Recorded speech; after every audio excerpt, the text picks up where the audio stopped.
This is Spud here from hitstartnow.com coming at you with another quick hit.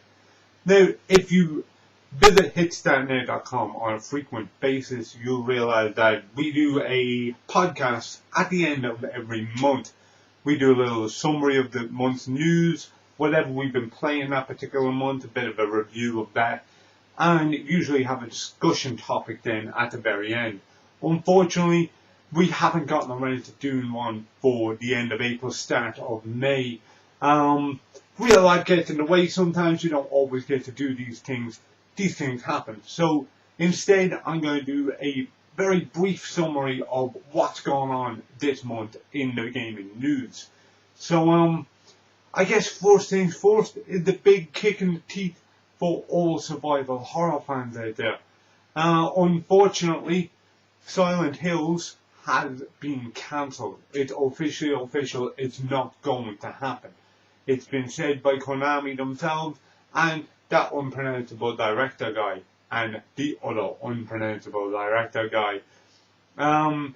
There's a lot of speculation as to why it's been cancelled. Apparently there's been a lot of things going on between the two companies. It's odd to see. It's unfortunate to see. It really is, because it was really going somewhere there for a while. That playable trailer, the PT as they call it, was absolutely amazing. And one of the scariest things I've played in a very, very long time. It's really unfortunate to see this one go under, but it seems to have happened. Konami said that they will be concentrating on future games, future Silent Hill titles, and to keep an eye on there. And that they might hook up with the film director once again and do some more stuff, but nothing is set in stone at the moment. The director himself said that he's absolutely gutted. He said that it breaks his greasy heart that this is not going ahead. But again, everybody's saying kind of watch this space. Unfortunately, as a fan of survival horror, I don't think this one survives. I think it's dead in the water. I don't think it's going to happen, and it breaks my greasy heart too. Also in the news, we have Pac-Man available at the start of the month, last month, at the start of April. Pac-Man was available on Google Maps, which was absolutely incredible. If you hadn't played it, you kind of missed out, because this was really, really good fun. Now, it looked like it should have been April Fool's, but it wasn't. You could genuinely play games of Pac-Man where you and your ghostly mates were running around any part of the world that you could find, right in the streets of your hometown, your neighborhood, or in the middle of nowhere, whatever suits, really. I had a few games here in Galway's Air Square, which is a little kind of park in the middle of the town here, like, you know, it's a little meeting place mostly, and yeah, it was good fun, booting it through there, trying to gobble up all these dots, trying not to be beaten by Blinky and Clyde. It was a lot of crack. It was very, very unusual. Impossible to control, but there was a novelty to it, and that was a bit of fun, if nothing else. Speaking of having a novelty to it, Twitter, over the last couple of days, over the last week or so, Twitter have been able to embed video games into tweets where you can play them through the actual tweets. This works with what they call Twitter cards, which is the same kind of system that you use to play videos and tweets. I believe also to show photos.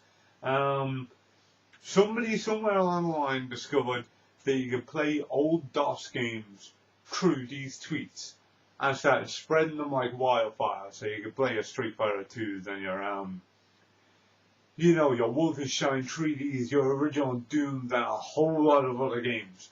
And people were having a blast up until about 6 hours ago, when that all unfortunately got taken down. Twitter have nipped it in the bud. They want nothing to do with this. And I can understand, because I'd say it's a legal loophole which could end up backfiring and could be a real legal dilemma and a real kick in the face for Twitter themselves as a company.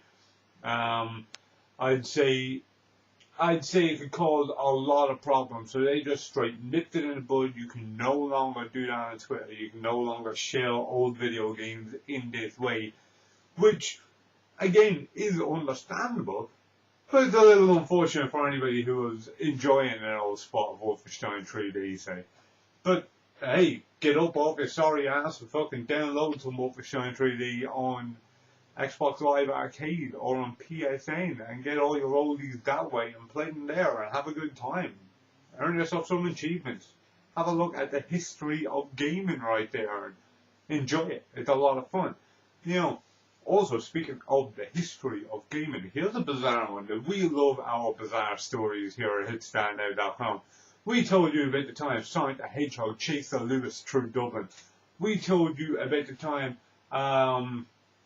America trashed a scale Denmark in Minecraft. We told you about the time some guy held up a burglar with a light gun. We enjoy our bizarre stories. And Marilyn Manson's dropping a bizarre one at the moment. Marilyn Manson is releasing his new album, The Pale Emperor, on PlayStation 1 discs. Yeah. Let that kick in for a minute there. Marilyn Manson is releasing a new record on PS1 discs. It's a little bizarre. The Pale Emperor apparently will play on the black discs, but as they spin in your CD player, they will turn to white. It's very, very unusual. I'm thinking it might have something to do with heat. I'm not sure. I remember when we were kids, we used to get these little toy cars. The one particular colour, you drop those bad boys in a cup of water, warm water, and they change colour. I used to think they were bad ass. Maybe it works something similar. Now these actually come from the same company and the same factories as the old PlayStation 1 discs.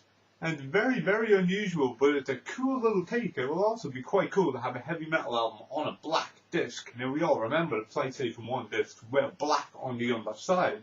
They were very cool.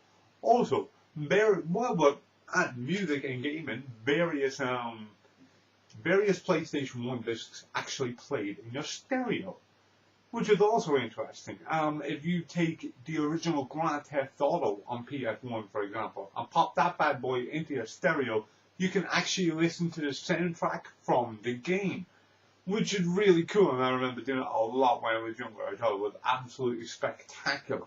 You know, this was without going big ribbon on it. You know, or Agile Warrior, where you had to swap discs in there, your PlayStation, to add a soundtrack to it. No, this was just straight pop that bad boy in your stereo and listen to the tracks from it. That original GTA theme tune, I absolutely loved. The real hip hop one, I loved it. I also loved the country track of it, Find Your Women Scary and so on and so forth. Oh, it made me chuckle and want to pick up a pickup truck and, you know, run over police officers with it. Also, just for the record, this isn't the first time that PlayStation and Marilyn Manson have went hand in hand. Back in the day, Midway's remake of Area 51 featured Marilyn Manson as the voice of the alien in it.